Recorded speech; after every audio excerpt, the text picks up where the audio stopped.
Podcasts brought to you by Real Terrio Radio. Around the world today here on Real Terrio Radio. Hello and welcome to another exciting episode of Around the World Today, a podcast brought to you by Real Terrio with me, Terry Davis. So this week's topic is going to be on, are students really consumers? We're going to look and talk about in the next 15 minutes, are students consumers? You know, should universities be held to the Consumer Rights Acts of the United Kingdom? Or are students just buying their degree?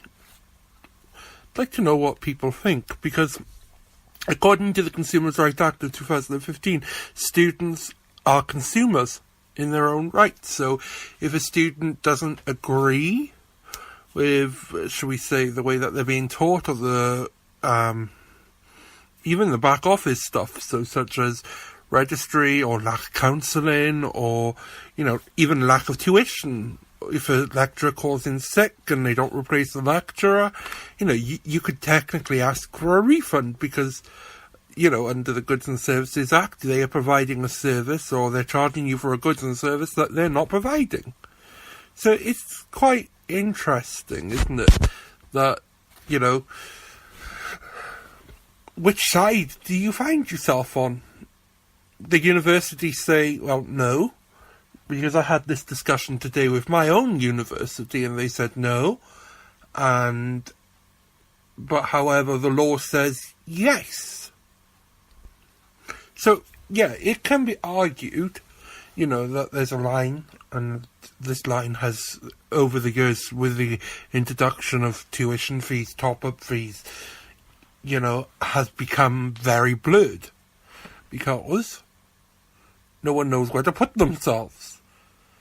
They were undermined by two stories in the last couple of years.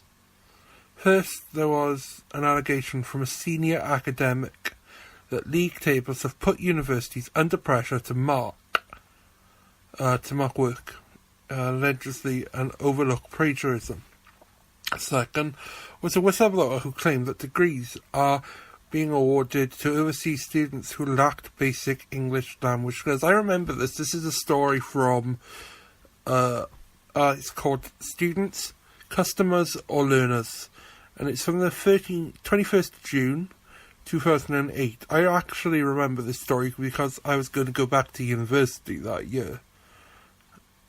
So, you know, it's quite interesting. This story will be online and what it says, but I want to just look at the complaints culture. So increasingly, that 26% of complaints came from international students and 38% were from postgrad students. Postgraduate is after you've got your first degree. Okay, for those who are not into education, almost 2/3 of the complaints related to academic results, but universities must bear much of the blame for this rise in the complaint culture. What they do, because if you're going to charge a student £9,000, the student, you know, if all of the universities are charging £9,000, should we just leave this bit and we'll talk about I'll tell you what I think for a change. So I think that if a university wishes to charge you £9,000, firstly, you as a student have the right to go around and shop around. Now, I live in Swansea. There are 2 universities in Swansea. There is also a university up the road in Cardiff called, Cardiff University, Cardiff Metropolitan University, the University of South Wales. You know, I could have went to Aberystwyth University, Bangor, you know, many different universities in Wales. I could shop around for my education because it would be the same price for the year.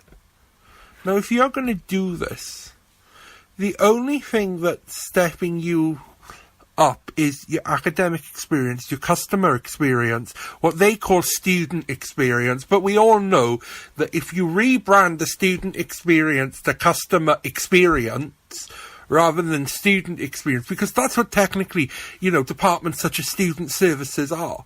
in this day and age. They are customer service departments, but they know nothing about customer service. My background, or my education before university was a level 3 in customer service. So I know how to deliver, really good customer service. Now, you don't get this from departments within a university because they don't see you as customers. They see you just as a student. But what they don't seem to understand is, I'm paying to be here. I'm paying £9,000 a year full time to be here. And if you're a foreign student in the United Kingdom, you're paying about 3 times more than that. English students pay 9, Welsh students pay 7.5, and I'm not sure what the other two pay for Northern Ireland and Scotland. But if you're a non-EU student, you are paying, quite a bit to come to these universities. Students also look at league tables. Now, I went to one university in Swansea, in Wales, that according to the league tables was really low. But actually, the attainment, the student experience, was quite high. Does that make sense? The way that we, look at universities and stuff. And if you get a third, but you're told all the way through your degree that you're going to get a 2-1 or a first, can you sue because, you actually were predicted to get a better grade than you did, but then when it came to the overall marking, you didn't?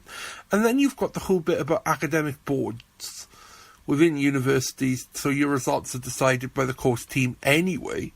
So, it just seems to be that we're charging £9,000 a year for education, but education hasn't got any better. We're told, it's getting better, it's, the UK is one of the best. So I've been reading a report. The student as a consumer approaching higher education and its effect on academic performance. Well, if the student is happy, surely that it gives you a better effect on the student's academic performance.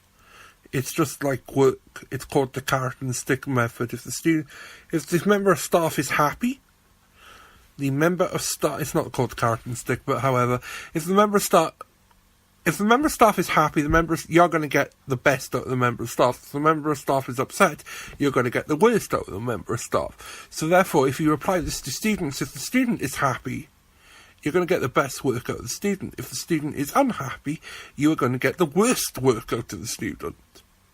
So, students studying at universities in England, this is only in England, have been defined as customers by the government since the introduction of tuition fees.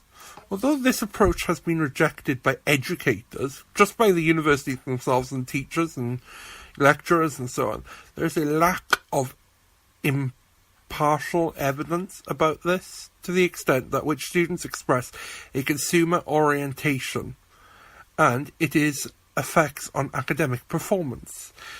These issues were examined by the current study that I'm reading, and by surveying 608 undergrad students at higher education institutions in England about their consumer attributes and behaviours in relation to higher education, learner identity and academic performance. The analysis revealed that the consumer's orientation maintained traditional relationships between the learner, identity, grade, goal and academic performance, and found that a high consumer orientation was associated with lower academic performance. Furthermore, responsibility for paying tuition fees and studying a science, technology, engineering, mathematics subject were associated with a higher consumer orientation too. So, really, even the people looking into it from just reading the brief of that seem a bit confused, because 1 minute they're saying, well, if you're at low academic performance, you don't really you care too. But if you're studying science subjects such as science, technology, engineering and mathematics subjects, they also associate this. So it's quite interesting. And I've only just read you the extract. I'm going to put the links to these because they're a long report on our website. And the present study says, I'm just getting a little bit more information. And our present study, it shows learner identity, grade goal, fee responsibility and subject. Now, most students are actually tagging themselves with consumer orientation before academic performance, according to this. They all attribute academic performance, but they're showing, there's a nice little diagram, and I will put this on our website too. Now, at the time when they were debating top-up fees, I'm dead against these top-up fees. I campaigned for them in Westminster, I campaigned against them in Cardiff Bay. I was a member of the National Executive Committee for Wales for the National Union of Students at the time, 2 years before they were implemented. These fees were the worst thing to happen to students, because it's now allowing universities to charge over £9,500 tuition fees to home students. These are people who can't afford.